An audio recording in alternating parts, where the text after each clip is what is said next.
Hi, so we're here with the Ideas Student Society, and we're conducting an interview today with Dr. Krystal Tsosie.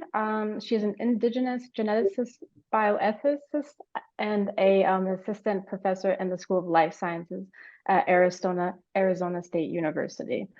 So we're really excited to have you here. This is one of the first times we're doing this type of talk. So could you please introduce yourself to our viewers and provide a brief overview of your background and how you became interested in STEM, especially in your field of genetics and bioethics? So, yeah, thank you so much for the kind invitation and welcome. Yat everyone. Hello. My name is Dr. Krystal Tsosie. I am a member of the Navajo Nation. I am Diné.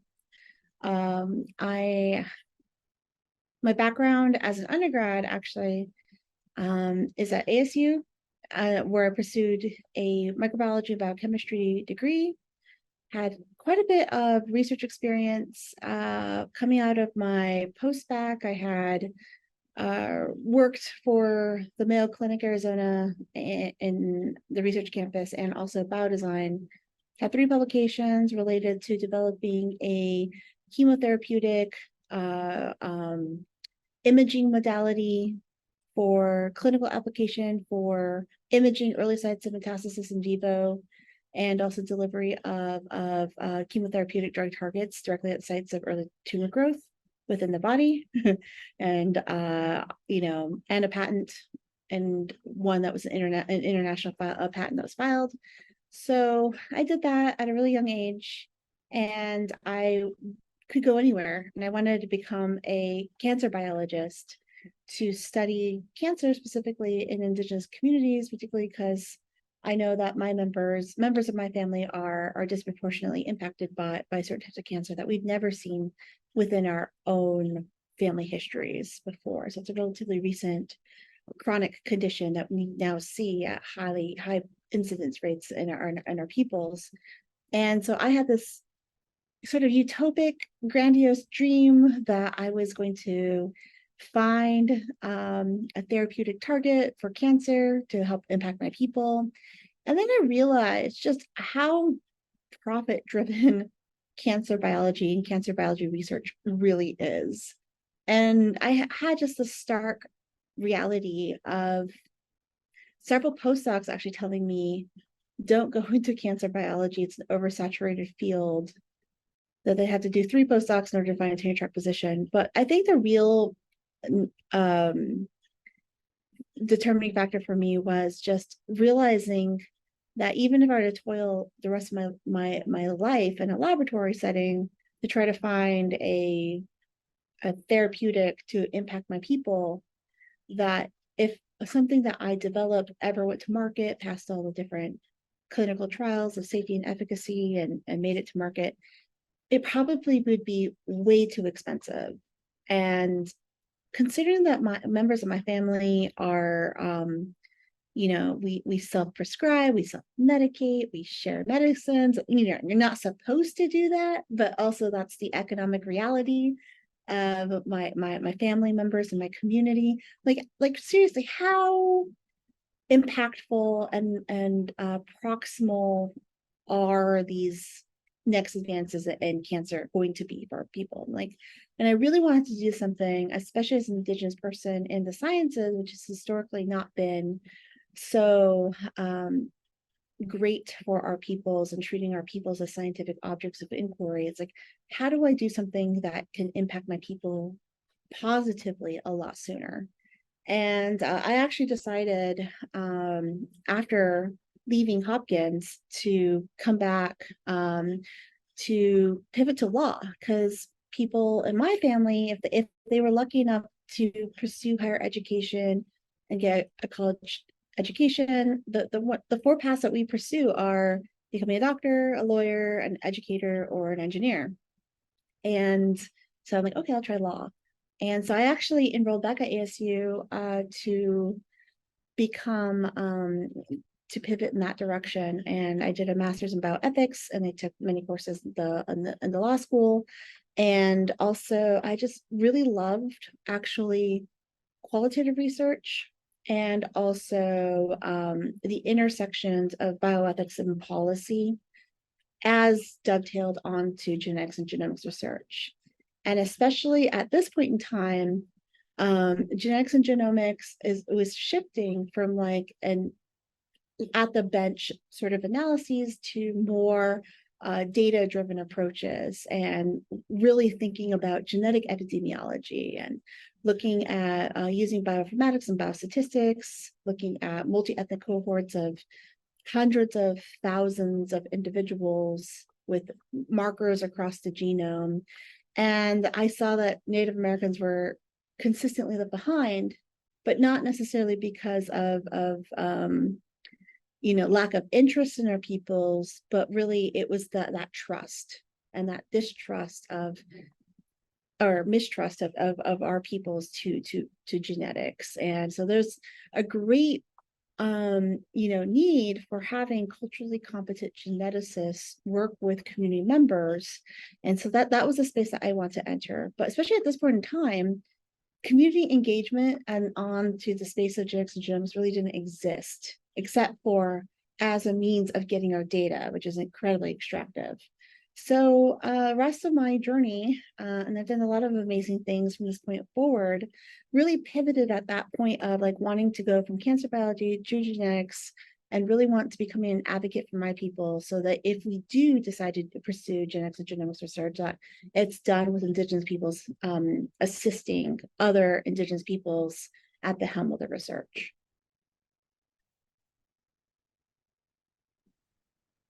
Thank you. This is really interesting. You co-founded the Native Biodata Consortium. So what inspired you to establish this organization, and what are its key goals and initiatives? Sure, this is a great question. While I was I was just completing my second master's, this time in public health and genetic epidemiology. And I was also shifting my dissertation research from focusing primarily on looking for novel variants contributing risk to uterine fibroids in Black women, self-identifying Black women, but then also like really asking the question, how do I consider like really working with Indigenous communities? Now, my PhD alma mater, Vanderbilt University, is an excellent institution, world-class, state-of-the-art technologies, great sequencing center, great medical center, but that, due to the history of the state of Tennessee, there really aren't any Indigenous communities now, because they've been forcibly moved further west due to President Andrew Jackson. And there are urban Indigenous peoples that have resettled the area or who have retained their connection to their traditional homelands, but there really wasn't like a centralized authority nearby by which I could do like work with them as a community member, a community whole. So I really wanted to work with tribal nations that actually had a tribal IRB, an institutional review board, and a research review board, so that I actually could have like more tribally controlled governance and oversight over my research. So that research actually took me to the Dakotas, and I worked with two different communities, and one of these communities is centralized in South Dakota. And we started as a premise, like myself and other Indigenous scientists and also community members, just really with a question of what do we do with samples that had been rematriated back to a community? And the community expressed interest in continuing research on their people's samples and data. And at that point, we're talking about, moving at minimal from like just a repository that holds samples to more of a research institution that utilizes the data for community members' purposes and benefits. So that's actually shifted to a research nonprofit. So we're now, we have been a 501c3 nonprofit. So as a PhD student, then transitioning to sort of a nonprofit entrepreneur realm, which we're as scientists not trained as business people, then also starting research laboratory certifications and these processes and developing well, we've done a number of amazing things. We've been able to establish the first two or one of the first CLIA certified COVID testing surveillance centers, SARS-CoV-2 testing surveillance centers for COVID. And then we've actually established that testing facility to other outcomes. And we've also been able to bring like next gen sequencing technologies to a rural tribal community for the first time ever. And then once we started like bringing in a laboratory and community members and an engagement space and building this physical infrastructure and also like a data server infrastructure, we actually start building in capacity that's longstanding. We started building jobs. We started thinking about data more as a resource that it is, and starting to think that we cannot just continue to perpetuate the extraction of data from our communities to benefit other people, that it needs to be re-centralized and refocused to our communities. So I really feel like we started with like a simple aim of research for us by us to now really thinking about dismantling colonial export of our data and really building tribal data economies based off of data. And I'm really, really excited for those types of tribally encoded data futures.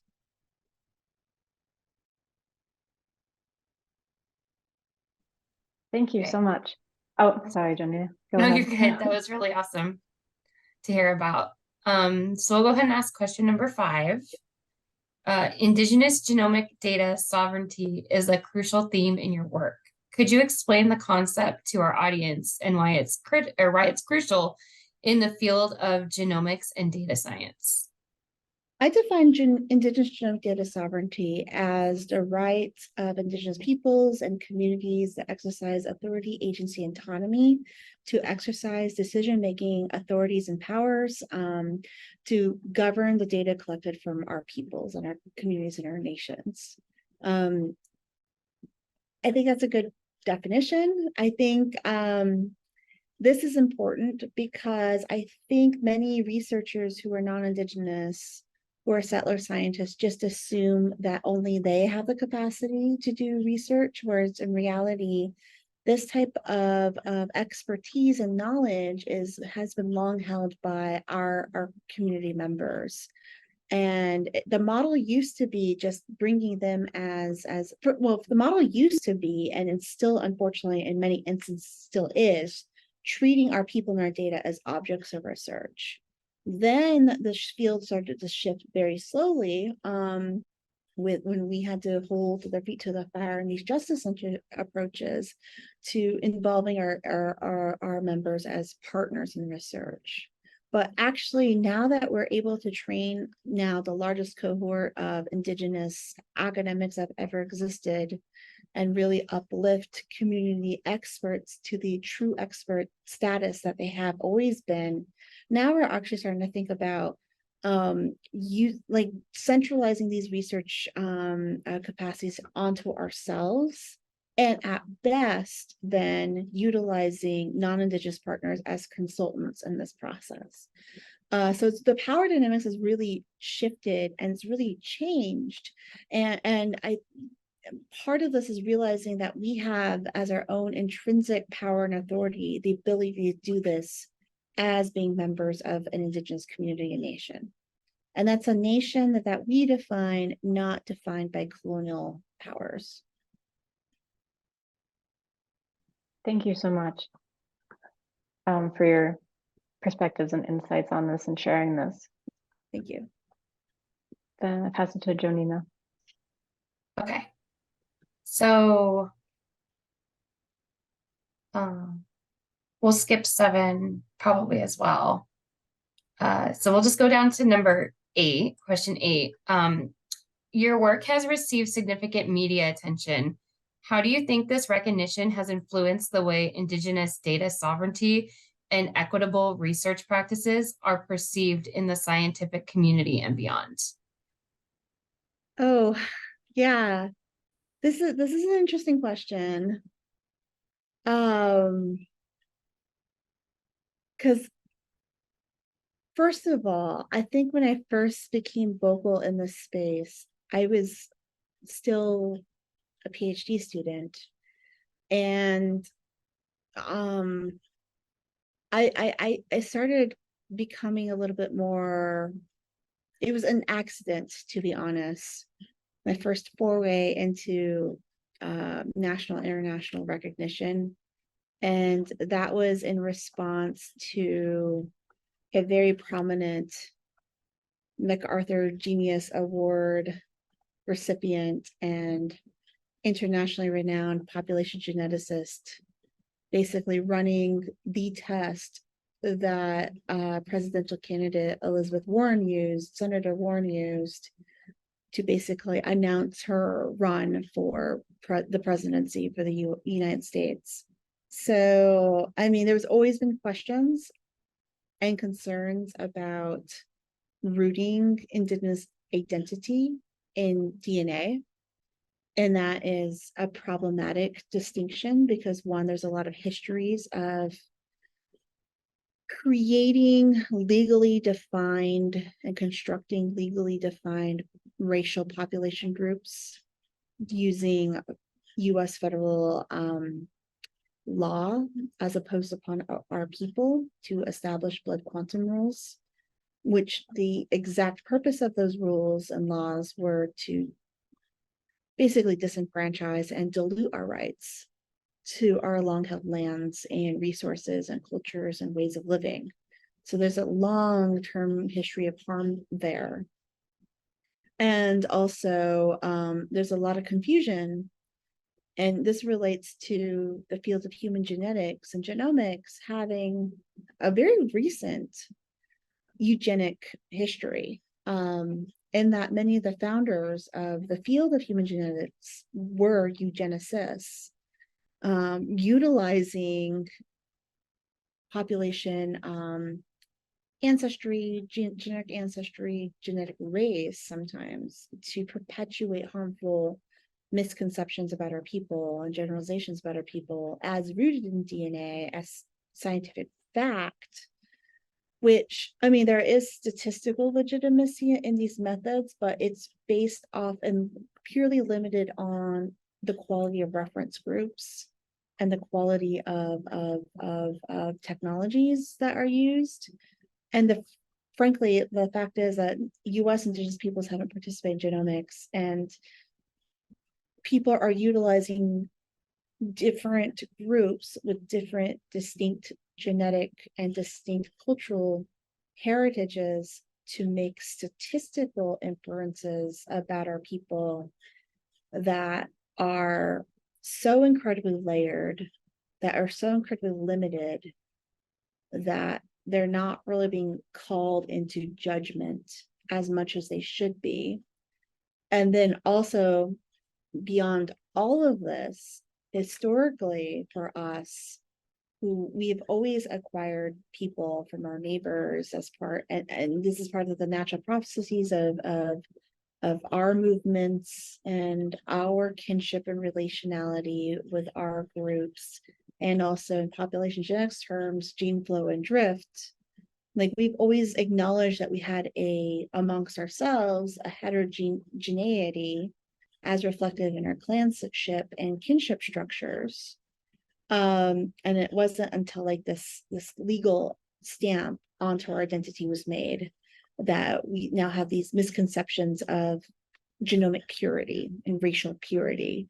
And those standards are unfortunate, because then if you're not somebody that understands these histories or the limitations in the statistical inferential models, and also just the simple fact that for us, it's always been a socio-political part of our identity and not a genomically racialized one, then, you can have people make misguided and incorrect statements about us and believe it to be reified as pure scientific objective truth. And it's we must be very careful about the types of statements that we're making. And right now, thankfully, the field of human genetics and population genetics is shifting their language.